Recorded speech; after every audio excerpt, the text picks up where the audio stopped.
Ako po si Michael Maurilio, si alias Rene.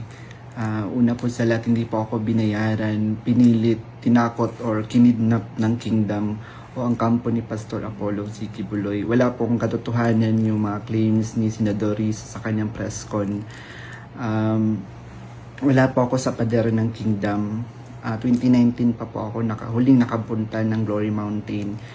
Ito lamang ay pamamaraan ni Senador Risa upang ako ay makuha ulit at patahimikin. Kusa po akong lumabas upang sabihin yung katotohanan. Handa po akong maglabas ng mga ebidensya, kaukulang ebidensya, papatunay na si Senador Risa ang pasimuno sa mga paninira kay Pastor Apollo Kibuloy.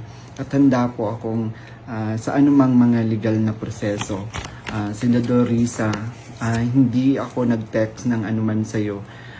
Wag mo na akong gamitin sa mga kasinungalingan mo. Kaya nga nasusuka ako sa'yo. Titindigan ko yung mga sinabi ko sa video na ginawa ko.